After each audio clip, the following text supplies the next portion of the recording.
Another reason to wait to take Social Security. All right, so I'm reading this book right here about an old paper mill town, Groveton, New Hampshire. And I'm just about done. I got probably finish up tonight or tomorrow. And right here, I came across this interesting thing. We got a guy named Bruce Blodgett. Bruce Blodgett turned 62 shortly after the mill shut down. And the mill shut down in March of 2008. March of 2008. And why did it shut down? Because energy costs were going through the roof. Let's see. By claiming his pension, he turned 62 and he claimed his pension, excuse me. By claiming it before the age of 65, he lost 0.5% per month. So he basically lost 18% of his pension because he took it early. Let's see. They got me for 18%. All right, that's what Blodgett said. So they got me for about $400 a month. By the time they got done with me, when I cut my wife in for half of my benefit, they took me for another $140 a month to do that. I think I wound up with about $1,050 a month for a pension. Well, I should have got a lot more than that. So basically, here's 62 years old. This is pension at $1,050 a month. I said, what was the average benefit, the average Social Security benefit in 2008, just for simplicity? And it was $1,100 a month. So I'm assuming that's, again, probably 66 for this guy. But I'm just saying, okay, so he took his at 62. So we're just going to reduce that to $782 a month because he took it early. So here's his pension. Here's his Social Security. I'm not using a spousal benefit. The spousal benefit, she would have got 35% of that because she took it early too, most likely. I'm just not going to include that here. So here's his pension, $1,050 a month, about $250, more than that, almost $300 a month more than his Social Security. So he's got $21,000, basically $22,000, something like that. Yeah, about $22,000 a year coming in. Now, fast forward to 2008 or 2025.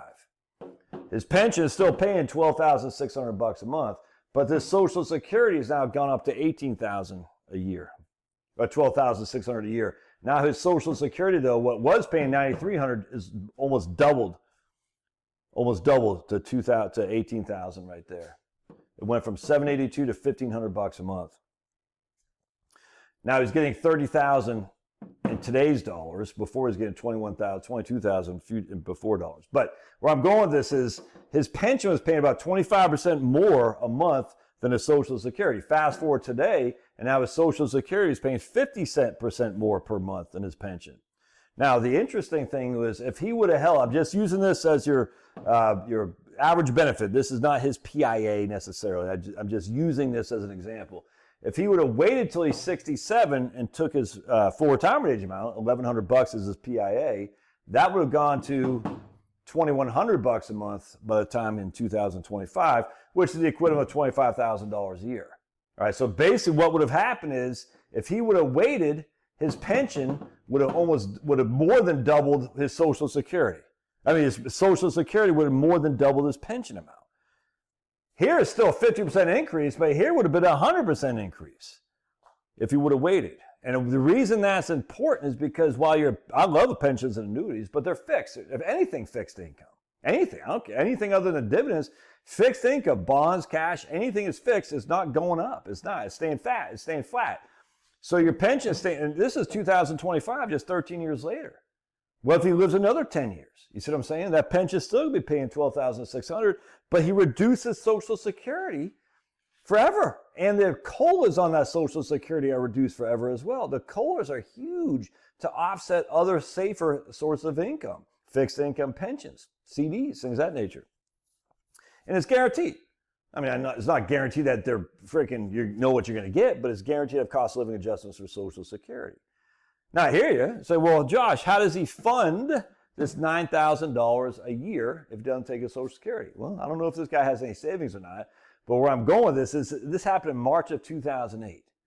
What do you think the likelihood that these guys, these union guys, these not just all union guys, I mean, actually a lot of them were non-union, but these laborers and mills and stuff like that, mining towns, stuck in the stock market, if they even have stocks to begin with, not very high. So what we want to do is we want to start selling down our assets to avoid taking Social Security, so Social Security can give a better benefit in the future. And we can do all the comparison. Well, I think my stocks will outperform. Dude, I get all that, 100%, I get it. What I'm just saying though is at the end of the day, he's stuck at $12,600 pension because he took Social Security.